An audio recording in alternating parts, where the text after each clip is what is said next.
The mere allegation, the mere assertion of an allegation, a refuted allegation from 36 years ago, is enough to destroy a person's life and career. We will have abandoned the basic principles of fairness and due process that define our legal system and our country. My family and I intend no ill will toward Dr. Ford or her family. But I swear today, under oath, before the Senate and the nation, before my family and God, I am innocent of this charge. Roger, I got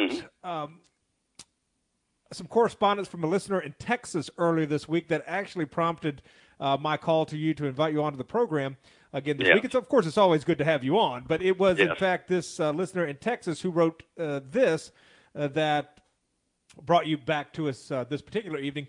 And he writes, I've never seen this level of hysteria and fabricated smears before. It makes Anita Hill look low-key in comparison. And, of course, it's an attack against all traditional heterosexual men. I wonder how bad it'll get. If the left wins this, there will never be another quote-unquote conservative heterosexual male nominated for the Supreme Court. Maybe not liberal ones either. One interesting take on what's going on, especially the psychology of the women involved, including female reporters, would be Roger Devlin's. Roger Devlin's essay on hypergamy and his book, Sexual Utopia and Power, provide insightful background on what's going on in the minds of these women, including the media women involved, which distilled to its essence is envy and hatred of men. Would you agree with that, Roger? Yes. Maybe we could talk a little bit about accusations of rape, although I don't believe Mrs. Ford is accusing Kavanaugh of actual rape. That, of course, is the ultimate weapon against men. And I already mentioned that in some states the presumption of innocence for men has been explicitly dropped, and the man has to prove that he's innocent. America now, has a larger proportion of its citizens in prison than any other country in the world, except, I believe, for North Korea. And 90% of those are men. And a lot of them are men who become victims of the divorce system or in some cases, victims of false rape accusations. I don't suppose you've ever heard, Jim, of the Innocence Project. They've been able to exonerate, so far, 362 men, mostly from charges of rape, based on DNA evidence. Some of these men served up to 27 years in prison. It's getting to be very common now to read stories in local paper about guys getting out of jail when it's proved that they couldn't have committed rapes that they were convicted for.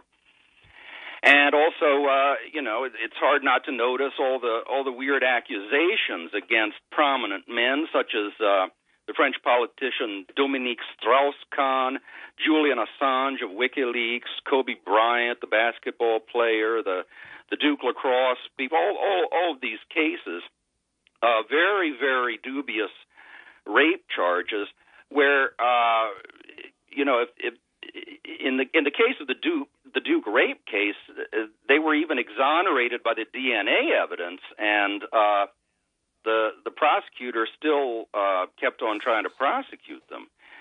There seems to be a mentality that, since the crime of rape is so serious, we ought to drop the protections of the accused, the standard due process protections, and just go to maximizing convictions.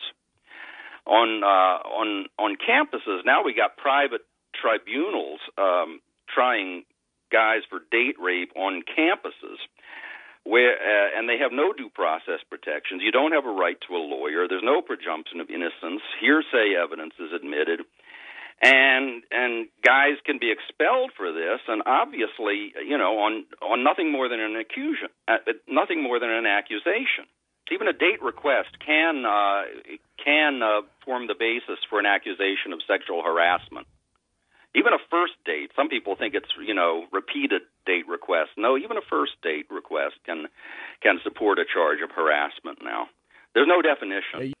Well, we've gotten some emails since you've been on, Roger. I'll read this one from Tom. I won't read all of it, but I'll read this. All I can say is that any young heterosexual white man better avoid drive-ins in similar places. Yeah.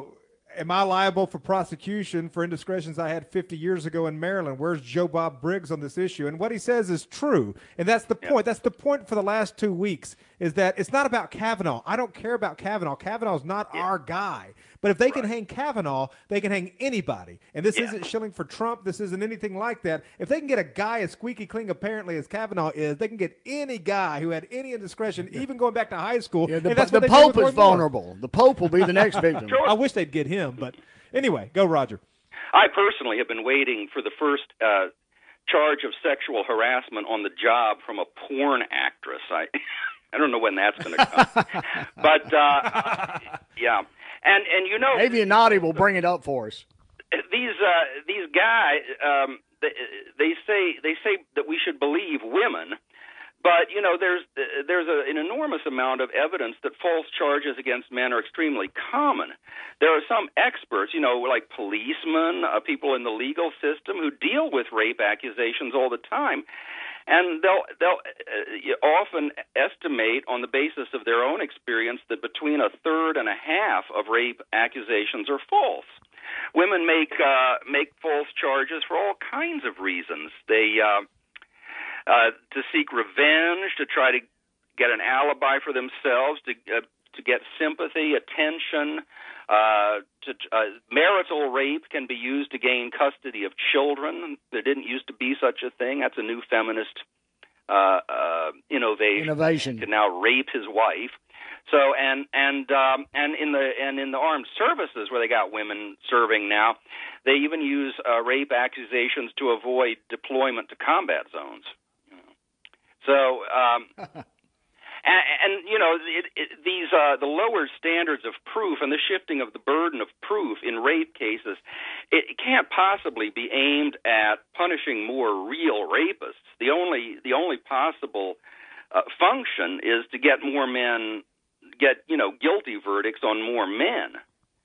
Right. What we said about this, Roger, was this: the primary charge is you're a racist, but if that doesn't work, then just drop the C and put a P in there, and they can get any heterosexual man on being a rapist now. Yeah. Even a guy that was a virgin until he went home after the wedding. So, according to him, if that's true, we'll take his word for it. I don't think a guy would lie about that. James sure wouldn't.